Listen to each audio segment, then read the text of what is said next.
Hey guys, today we have some news for you. We just moved again. We are still living in Nairobi, Kenya, and today we want to talk about the newest place that we're living, which is a hotel.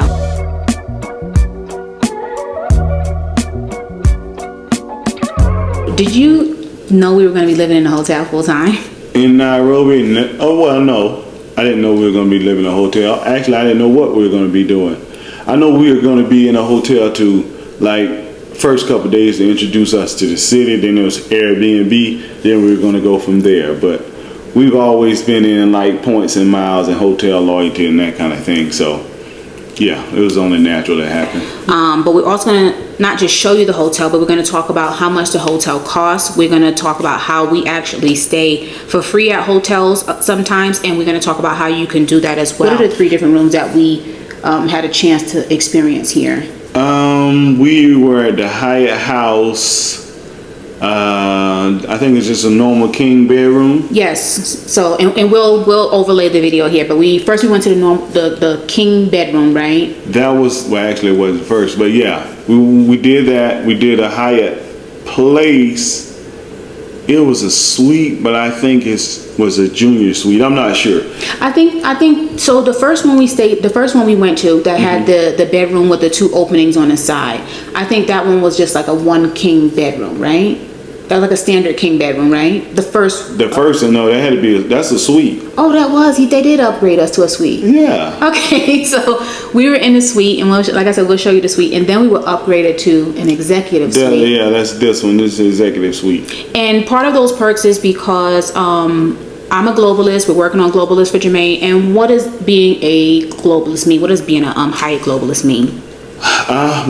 First of all, it means you stay a lot of nights in a particular hotel, right? And it has its benefits for them, right? Because you're loyal, so you're spending your points with them or either your money. Yep. And I mean, to them, it's kind of both. Yeah. Us, it means, okay, when you're a globalist, Hyatt globalist, normally you get free breakfast, a concierge, and some other things. But the free breakfast is the main thing, and the upgrades, I guess, is kind of big too. Yeah, and then you also get like free parking, right? On award stays. Okay, and then you also get see, I tell you, you know more about points and miles than I do. He's the expert on points and miles. And if you guys stick around to the end, we're going to share our strategy with you guys. If you want to know what our strategy is for traveling for really cheap or free, drop the words free travel down in the comment section. We'll make sure to give you information about that. Another free thing that you get for being a globalist with Hyatt is so you get the parking, but you also get late checkout, right? Yeah, you get late checkout, but you don't even have to be a globalist for that. I think you can be an explorist. But I think like explorist is 2 p.m.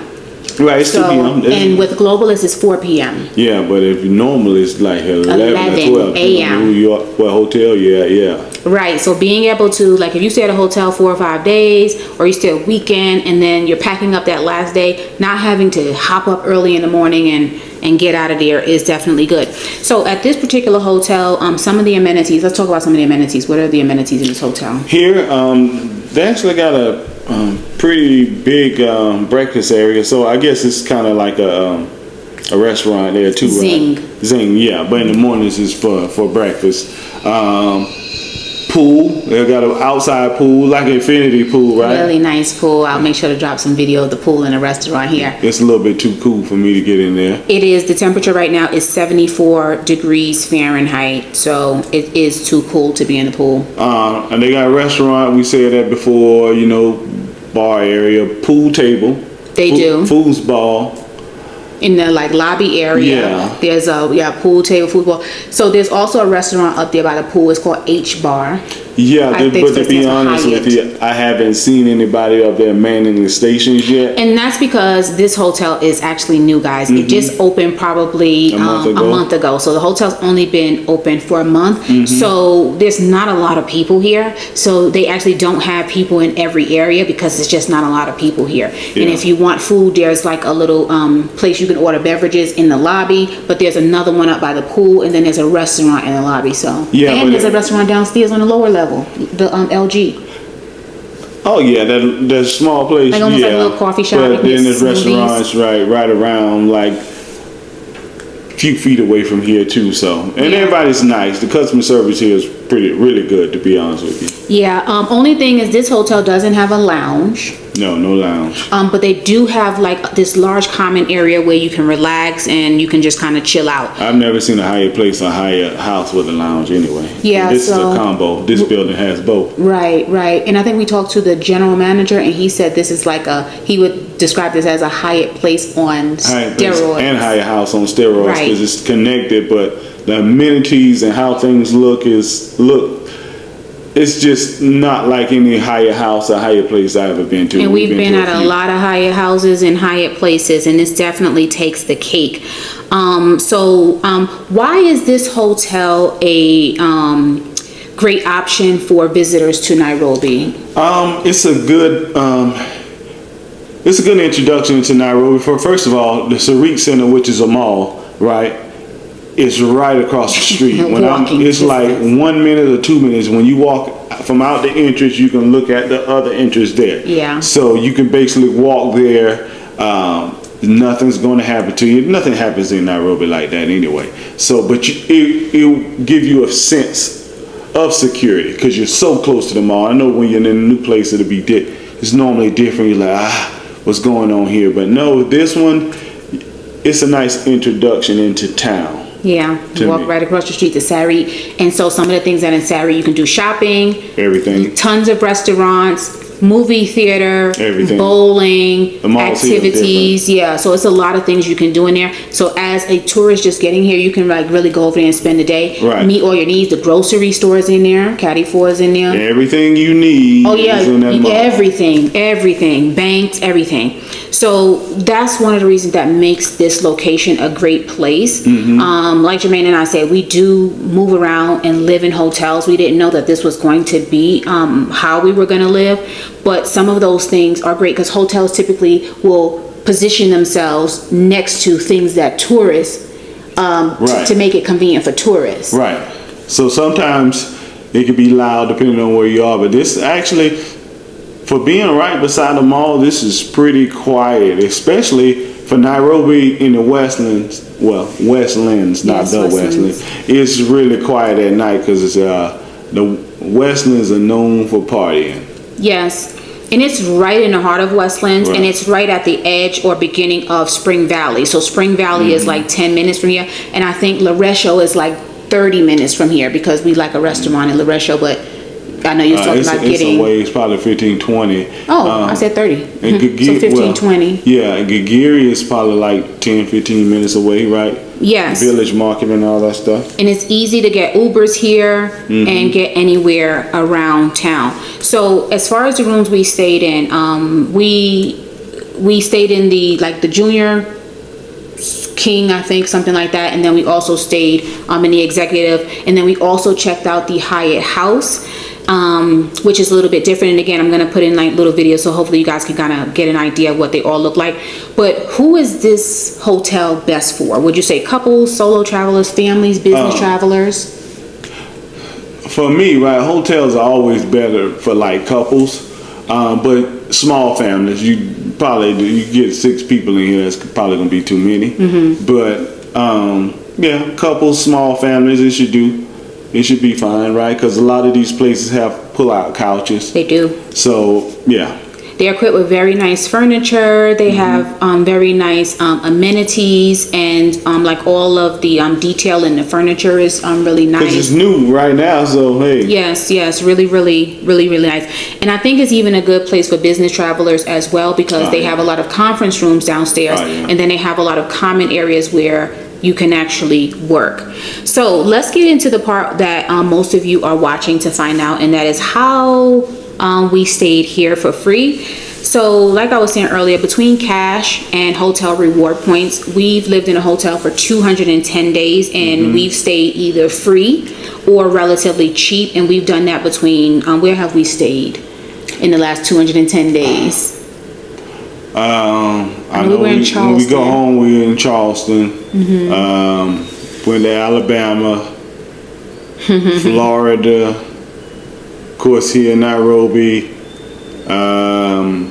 Amsterdam, and Dubai. I think we've been to a few places in Florida, but those are the main places I can think of right now. Yes, and we've stayed in Charleston for free. We've stayed in Dubai for free. We have videos on that.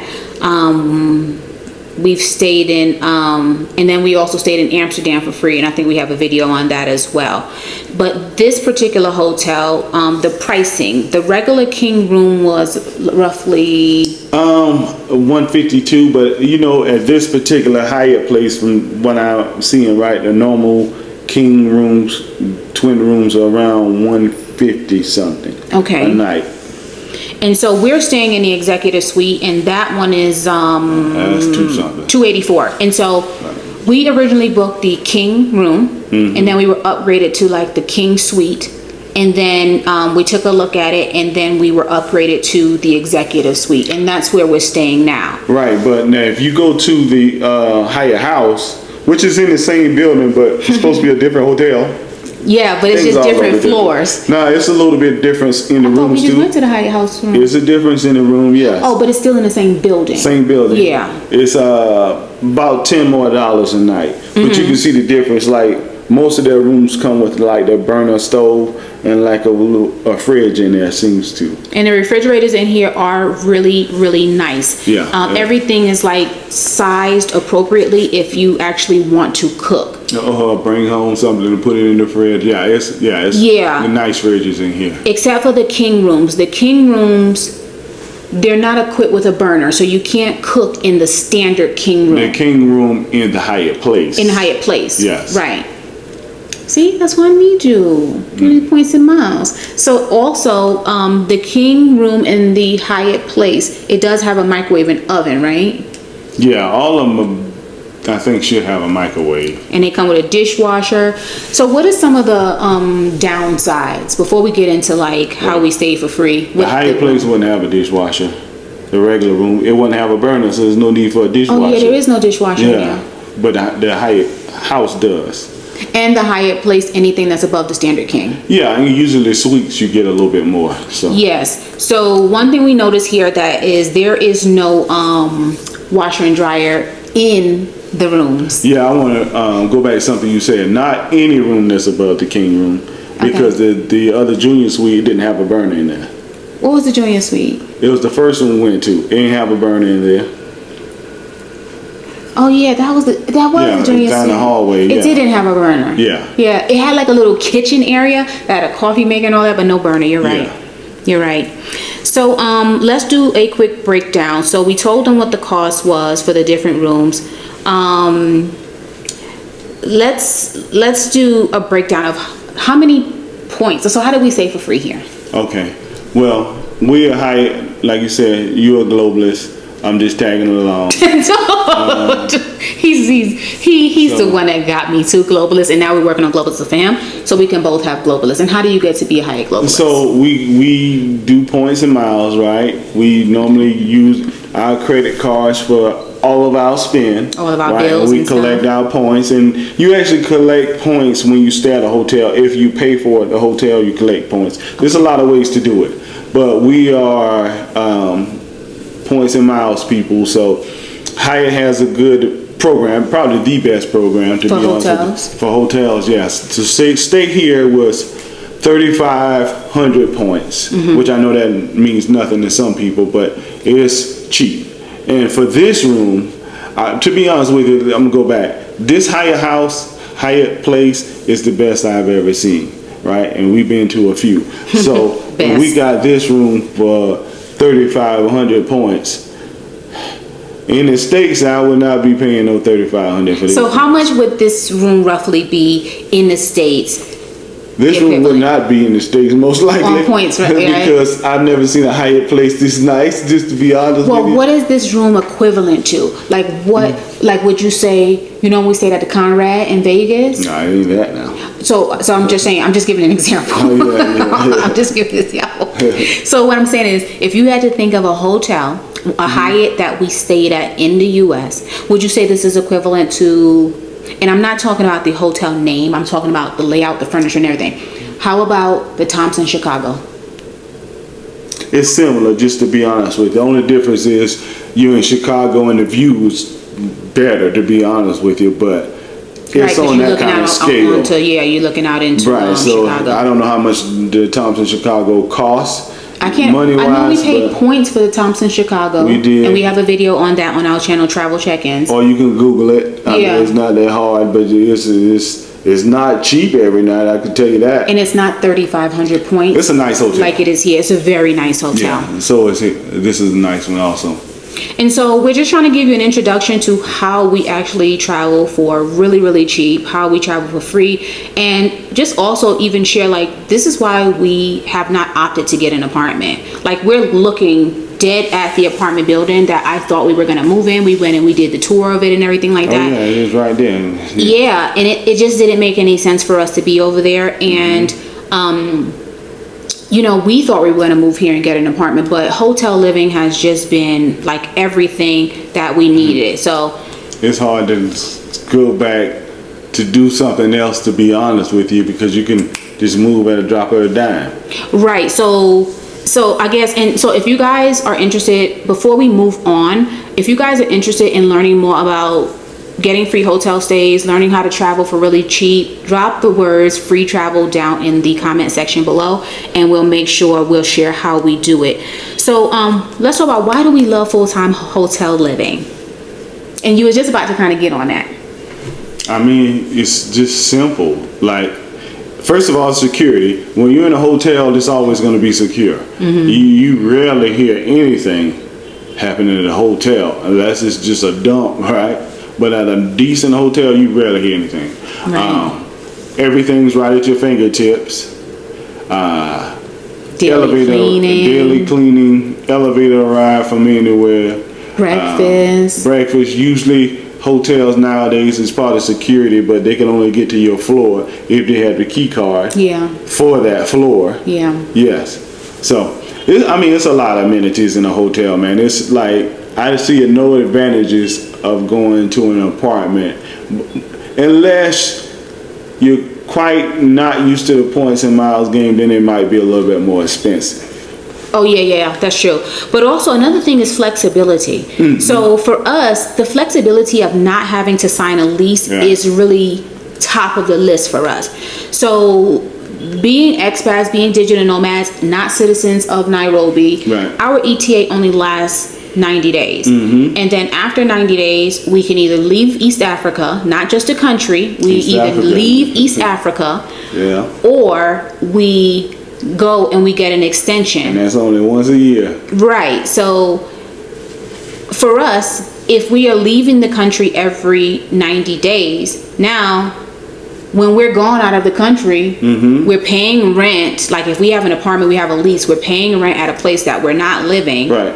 Whereas now we just pick up from the hotel we're living in, we put our stuff in storage, and then we normally book 30 days at a time, right? We do. So we work it that way. Yeah. Then 30 days over, we just rebook. We like it, which we have. Yeah. So we just keep doing it. So it's a win for us and a win for them. They got somebody in the room all the time, right? Except when we're gone. Yeah, we're gone for maybe a couple of weeks, and say, book me. Hey, coming back, book me, and they'll have our room basically waiting on us. Yep, we're gone for a couple of weeks, and we're not paying rent in Kenya while we're gone. So if we leave East Africa and we go to Dubai, or we go to South Africa, or we go back to the US, or we go to Thailand for 2 weeks or 4 weeks, we're not paying rent here while we're living in any of these other places. And the hotel's not losing out. It's rare that a hotel is just 100% filled unless something's going on. Yeah, so for us, it's the cost effectiveness. Like, it just makes sense for us to offset the cost with our points and also our cash. So final question before we get out of here, Jermaine. This is a question for actually the people. Based on what we've shared with you guys, would you consider living in a hotel full time? That's what I want to know down in the comment section below. And also, we would like to know, what do you think of the hotel, the videos and tour that we kind of showed you guys as we were talking? And then also for our Kenyan audience, we'd like to know, do you guys like this hotel? This is a new hotel in Nairobi. What do you guys think about it? Let us know down in the comment section. It only take about 30 days to learn how to stay in a hotel full time. Yep. Yeah, as long as you talk to the right people or you do the right research yourself, because you can actually do it yourself, but it might take longer than 30 days. Because now you got to do all the research. You got to know what you're looking for. Right. But to be honest with you, it doesn't take long, and it's not as expensive as most people think. If it was, I wouldn't be doing it. Exactly. So, and we teach these same stuff to our own kids, and we share the information with our friends and family. So don't forget to comment free travel down in the comment section, and we'll definitely get that information to you. Thanks so much for watching, guys, and we'll catch you in the next video.